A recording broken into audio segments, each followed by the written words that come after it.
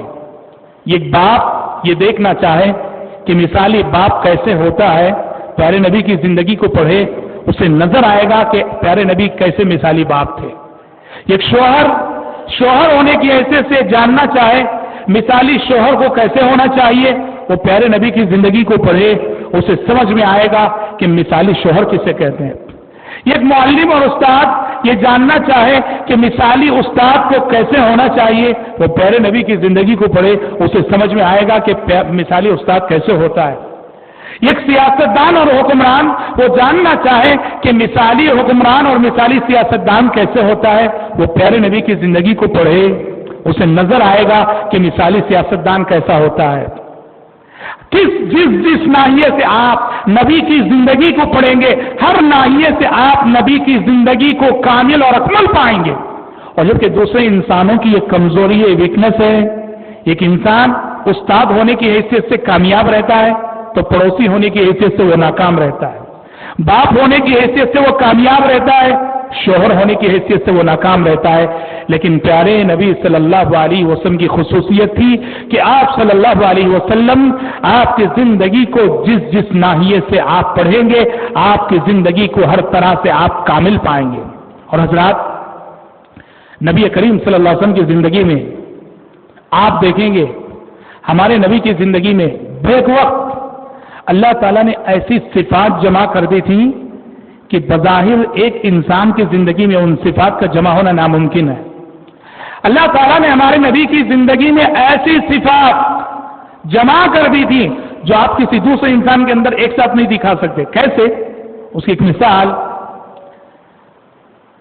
ایک انسان جو بہت زیادہ ملنسار ہو، ہر ایک سے ملتا ہو، ہر ایک سے مسکرا کر ملتا ہو، بڑی خوش دلی سے ملتا ہو، بڑی اپنائیت سے ملتا ہو۔ جو انسان بہت زیادہ ملنسار ہوتا ہے، اس انسان کا روب اور انسان کا خوف لوگوں کے دلوں میں نہیں ہوتا۔ جو انسان بہت زیادہ ملنسار رہتا ہے، اس انسان کا روب اور اس انسان کا خوف لوگوں کے دلوں پہ نہیں رہتا ہے۔ اور اسی طرح سے جو انسان بہت زیادہ روبدار رہتا ہے، جس کا خوف لوگوں کے دلوں پہ چھایا رہتا ہے، وہ انسان ملنسار نہیں رہتا۔ روبدار ہو تو ملنسار نہیں ہو سکتا، اور ملنسار ہو تو روبدار نہیں ہو سکتا۔ لیکن حضرت محمد صلی اللہ علیہ وسلم کی زندگی کو پڑھ کر دیکھو، یہ دونوں صفتیں آپ صلی اللہ علیہ وسلم کے اندر ایک ساتھ نظر آئیں گی۔ دو متضاد صفتیں جو بظاہر ایک انسان کے اندر جمع نہیں ہو سکتی، لیکن اللہ تعالیٰ نے آپ کے اندر جمع کر دی۔ آپ روبدار بھی تھے اور آپ ملنسار بھی تھے، جبکہ دوسرے انسانوں کا معاملہ ایسا ہے، جو ملنسار ہو وہ روبدار نہیں ہو سکتا، اور جو روبدار ہو وہ ملنسار نہیں ہو سکتا۔ پیارے نبی روبدار بھی تھے اور ملنسار بھی تھے۔ ملنسار کیسے؟ آپ صلی اللہ علیہ وسلم لوگوں کے ساتھ اس طرح گھل مل کر رہا کرتے تھے، اتنا مل جل کر رہتے تھے، رہن سہن میں، بیٹھنے میں کوئی امتیاز آپ کا نہیں تھا۔ صحابہ کے ساتھ اتنا فری ہو کے آپ ملتے تھے، بیٹھتے تھے کہ اگر کوئی نیا شخص آتا تھا مجلس میں، اس کے لیے پہچاننا مشکل ہو جاتا کہ اس میں اللہ کے نبی کون ہے۔ کتنے بار ایسا ہوا کہ باہر سے کوئی نیا شخص آیا، اس نے ابو بکر کو اللہ کے نبی سمجھ گیا، ابو بکر کو اللہ کے نبی سمجھ کے ملاقات کرنے لگا۔ آپ اتنا مل جل کر رہتے صحابہ میں کہ آنے والے کے لیے پہچاننا مشکل ہو جاتا کہ اس میں نبی کون ہے، پیغمبر کون ہے۔ اور جو اتنا مل جل کر رہے انسان، اس کا روب اور دبدبہ باقی نہیں رہتا۔ لیکن پیارے نبی کا حوالہ دیکھیے، پیارے نبی اتنے ملنسار رہ کر آپ کا روب اور دبدبہ بھی صحابہ کے دلوں پر کیسے تھا۔ آپ جانتے ہیں، مشہور واقعہ ہے، پیارے نبی صلی اللہ علیہ وسلم نے ایک مرتبہ نماز پڑھائی۔ ایک مرتبہ آپ صلی اللہ علیہ وسلم نے نماز پڑھائی، 4 رکعت والی نماز تھی، ظہر یا عصر کی نماز تھی۔ 2 رکعت پڑھ کے آپ نے سلام پھیر دیا، 2 رکعت پڑھ کر آپ نے سلام پھیر دیا۔ اور سلام پھیر کر مسجد سے اٹھے آپ اور صحن میں جا کر مسجد نبوی کے صحن میں کھڑے ہو گئے آپ صلی اللہ علیہ وسلم. اب سارے صحابہ پریشان ہیں، کیا بات ہے، کیا ماجرا ہے؟ 4 رکعت والی نماز پیارے نبی نے صرف 2 رکعت نماز پڑھائی، سلام پھیر دیے. ساری جماعت پریشان ہے، لیکن کسی کو ہمت نہیں ہو رہی ہے کہ جا کے اللہ کے نبی سے پوچھے کہ ماجرا کیا ہے، ریزن کیا ہے. راوی حدیث کہتے ہیں وَفِي الْقَوْمِ ابو بکر وعمر فَهَابَ أَن يُكَلِّمَا. وہاں ابو بکر بھی موجود تھے، وہاں عمر بھی موجود تھے، لیکن ابو بکر کو بھی ہمت نہ ہوئی، عمر کو بھی ہمت نہ ہوئی کہ جا کے اللہ کے نبی سے بات کر سکیں. سارے صحابہ کے دلوں پر نبی کا روب چھایا ہوا تھا. اب صحابہ نے کہا کہ کوئی تو بات کرنا ہی ہے آخر. صحابہ نے کہا کہ یہ وقت